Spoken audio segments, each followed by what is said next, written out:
Imperio Argentina realmente odió a esta persona más que a nadie. Durante años su nombre fue pronunciado con admiración, su voz llenaba teatros y su rostro dominaba la pantalla. Pero cuando las luces se apagaban y el silencio regresaba, algo persistía. No era el eco del aplauso ni el peso del pasado. Era un siso nombre que nunca se decía en voz alta, una presencia constante que ardía como una herida que nunca cerró, una tensión que no necesitó escándalos para crecer y que se sostuvo en silencios,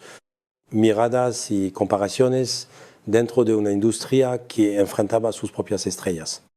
En los últimos años, lejos del ruido Imperio Argentina, se volvió más reservada, como si hubiera aprendido a convivir con ese recuerdo. Pero en esa calma todo regresaba con más fuerza, no como nostalgia, sino como incomodidad, como escenas que no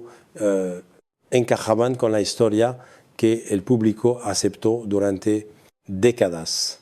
porque detrás del mito existía una mujer que sintió como su lugar era cuestionado, como su nombre era medido frente a otra figura que ocupaba el mismo espacio.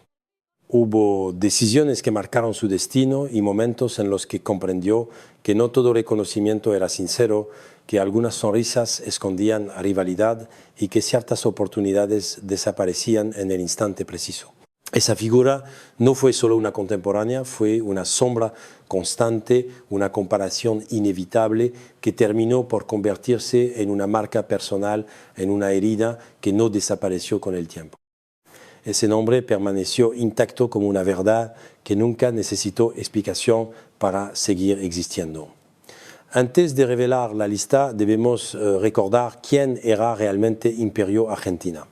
Imperio Argentina no nació dentro de un sistema que la protegiera, ni creció bajo una estructura que asegurara su lugar. Tuvo que construir cada paso en un entorno donde el talento no siempre era suficiente y donde la exposición pública podía convertirse en una forma de presión constante. Aprendió desde temprano que la industria no premiaba solo la voz o la presencia, sino la capacidad de resistir comparaciones, silencios incómodos y decisiones que se tomaban lejos del escenario, pero que definían carreras enteras. Su ascenso no fue lineal, estuvo marcado por momentos de reconocimiento intenso y por otros en los que su nombre parecía quedar en segundo plano, no por falta de talento, sino porque el entorno exigía algo más, una imagen, una posición, una forma de encajar dentro de un relato que muchas veces no controlaba. Durante los años en los que su figura alcanzó mayor visibilidad, cada aparición pública era observada, cada proyecto era analizado y cada movimiento era interpretado dentro de una narrativa que la colocaba en constante comparación con otras. Figuras del mismo nivel, esa dinámica no solo alimentó su fama, también dejó marcas que no eran visibles para el público, porque detrás de cada aplauso existía una tensión silenciosa, una sensación de estar siendo medida constantemente, como si su valor dependiera de una balanza que nunca se detenía. No era solo competir, era sostener una identidad en un espacio donde todo podía cambiar en cuestión de días. Hubo rechazos que no se dijeron abiertamente, oportunidades que desaparecieron sin explicación y momentos en los que comprendió que ciertas decisiones no respondían a criterios artísticos, sino a equilibrios internos dentro de la industria, a relaciones, a influencias, a rivalidades que no se mostraban en público, pero que determinaban quién avanzaba y quién quedaba atrás.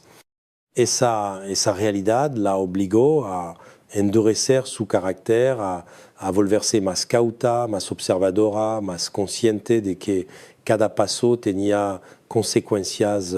más allá del escenario.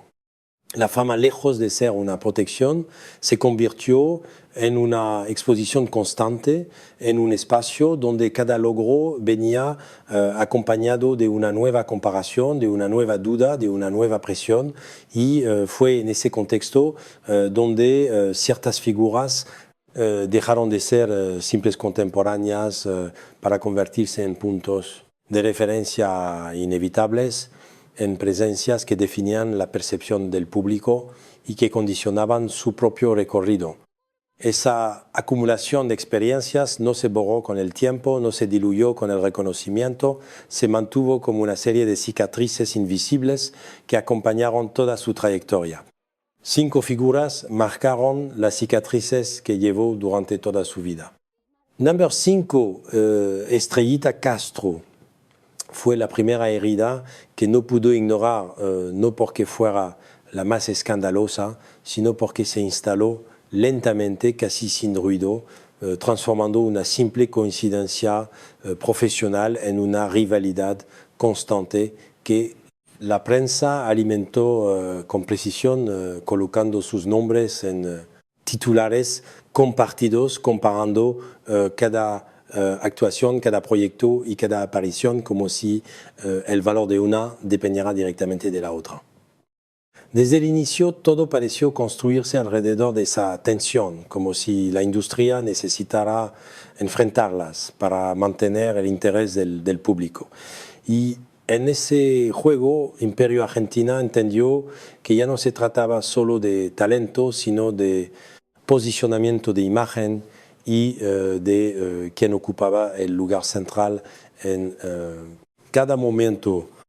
El origen del conflicto no fue una confrontación directa ni una discusión pública. Fue algo más sutil, más difícil de señalar. Comenzó con decisiones aparentemente normales, con elecciones de casting, con contratos que cambiaban de dirección en el último instante y con oportunidades que parecían seguras, pero que terminaban en manos de otra figura,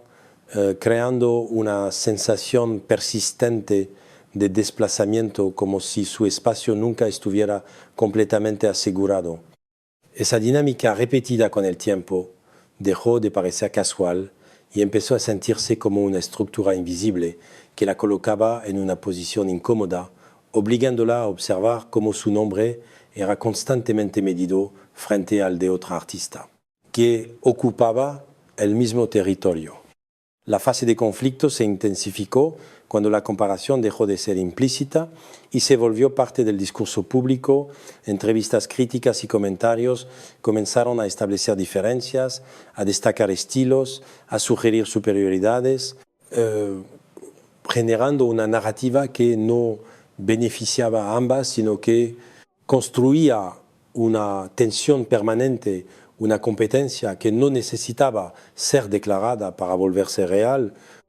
En ese contexto, cada aparición se convertía en una prueba, cada proyecto en una oportunidad de reafirmación y cada silencio en una señal que podía ser interpretada de múltiples formas, alimentando aún más la distancia entre ambas. El momento de humillación no fue un único evento visible, fue una acumulación de instantes en los que Imperio Argentina percibió cómo su presencia era desplazada, cómo ciertas decisiones se inclinaban en una dirección específica y cómo el reconocimiento no siempre llegaba en la medida que esperaba, no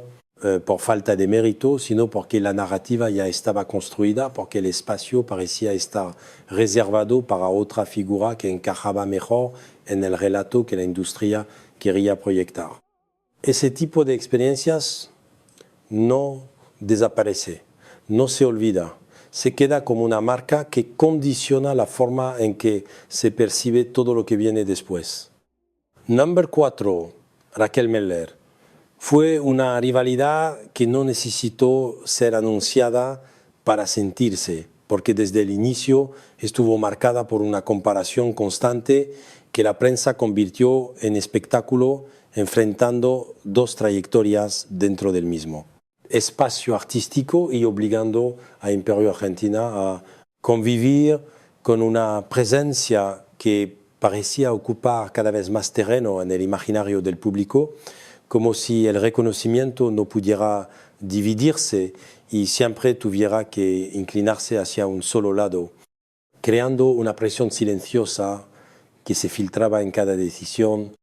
El origen del conflicto no fue un enfrentamiento directo, sino una sucesión de decisiones que comenzaron a repetirse con demasiada precisión, proyectos que cambiaban de dirección en el último momento, oportunidades que desaparecían sin explicación y una sensación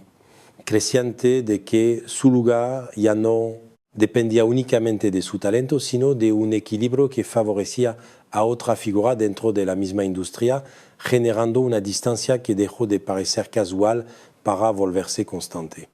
Con el tiempo la comparación se volvió explícita, críticas y comentarios comenzaron a establecer diferencias y a sugerir jerarquías, construyendo una narrativa en la que una figura parecía consolidarse mientras la otra debía reafirmarse en cada paso, creando una tensión que no necesitaba confrontaciones públicas para existir, porque se alimentaba de silencios, de miradas y de decisiones que definían trayectorias sin necesidad de explicaciones.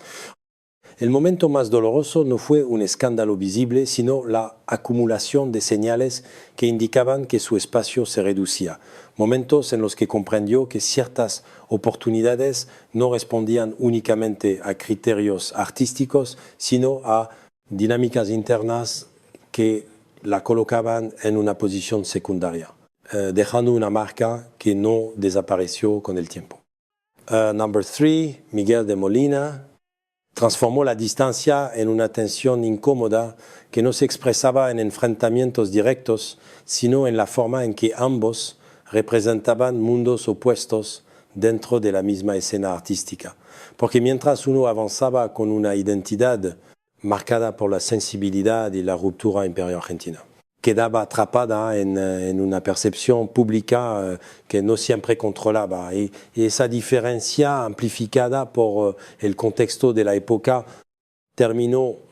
convirtiéndose en una carga que afectaba la manera en que su figura era interpretada.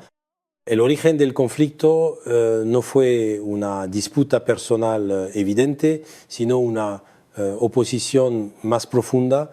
construida a partir de decisiones, posicionamientos y circunstancias que los colocaron en lados distintos de una misma industria, generando una comparación constante que no se decía abiertamente, pero que estaba presente en cada comentario, en cada ausencia y en cada elección que definía quién podía permanecer y quién debía desaparecer del escenario principal. Con el tiempo, esa diferencia se volvió más visible no a través de declaraciones, sino mediante la forma en que la industria trataba a cada uno, creando una narrativa que los separaba y que al mismo tiempo reforzaba la percepción de que sus trayectorias estaban conectadas por una tensión que nadie explicaba del todo, pero que todos podían percibir, alimentando una incomodidad que no desaparecía con el silencio. El momento más duro no fue un enfrentamiento concreto, sino la conciencia de que ciertas decisiones externas afectaban directamente su posición, que el contexto no era neutral y que la percepción pública podía transformar una carrera sin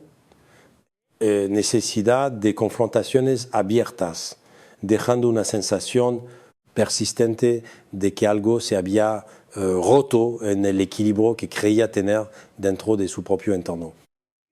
Número 2, Marlene Dietrich, no fue una rivalidad construida en el mismo escenario, pero sí en el mismo nivel de exposición, porque mientras Imperio Argentina intentaba consolidar su presencia fuera de España, apareció una figura que ya dominaba ese espacio con una seguridad imposible de ignorar, y esa diferencia no tardó en convertirse en una referencia constante que afectaba la manera en que su propio trabajo era percibido, como si cada paso que daba fuera medido frente a un estándar que no había creado, pero que no podía evitar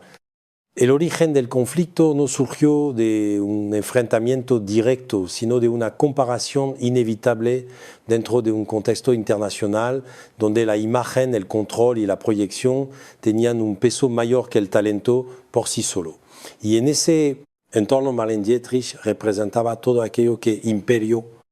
Argentina aún no podía dominar completamente, creando una tensión silenciosa que no se expresaba en palabras, pero que estaba presente en cada decisión, en cada oportunidad y en cada evaluación de su carrera fuera de su país. Con el tiempo, esa diferencia se volvió más evidente, no por declaraciones públicas, sino por la manera en que la industria respondía a cada una, por los espacios que ocupaban, por el tipo de reconocimiento que recibían y por la percepción que se construía alrededor de sus figuras, generando una sensación persistente de desigualdad que no podía explicarse de forma directa, pero que se sentía en cada intento de posicionarse en un nivel que parecía ya definido por otra presencia más consolidada. El momento más incómodo no fue un evento concreto, sino la acumulación de experiencias en las que Imperio Argentina comprendió que no todo dependía de su esfuerzo, que existían factores que escapaban a su control y que determinaban quién podía sostener una posición internacional sin cuestionamientos, dejando una marca que no desapareció con el tiempo y que condicionó la forma en que enfrentó ese tipo de comparaciones en adelante. Esa herida jamás sanó. Número uno, Concha Piqué fue la rivalidad que definió todo lo demás, no porque fuera la más visible en apariencia, sino porque fue la más constante, la más inevitable y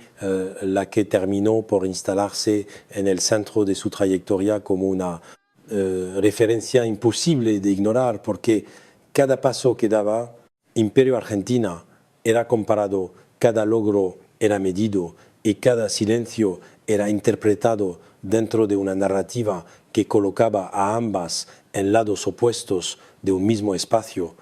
como si la industria necesitara decidir quién representaba verdaderamente ese lugar. El origen del conflicto no surgió de un único momento, sino de una construcción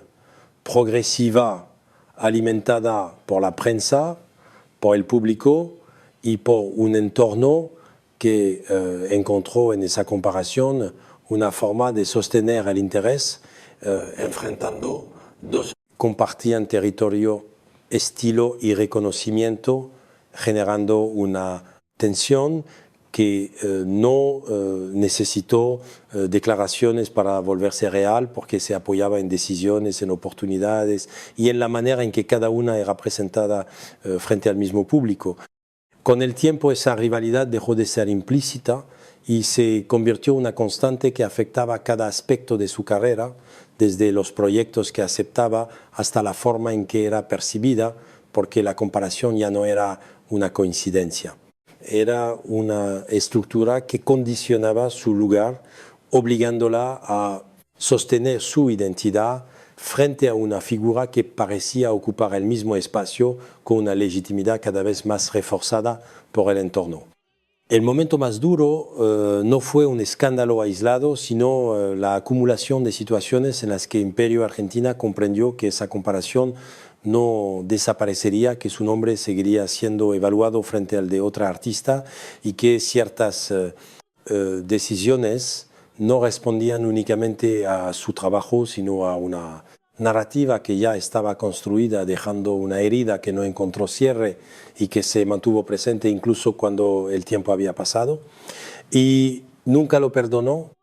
No fue una sola rivalidad la que marcó su vida, fue la acumulación de presencias que transformaron su trayectoria en un camino lleno de tensiones invisibles, comparaciones constantes y decisiones que nunca dependieron únicamente de su talento, porque en la industria donde Imperio Argentina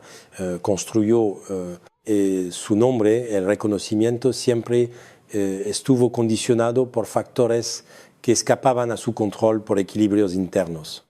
por intereses y por narrativas que enfrentaban a las mismas figuras que sostenían el espectáculo. Cada una de esas figuras dejó una marca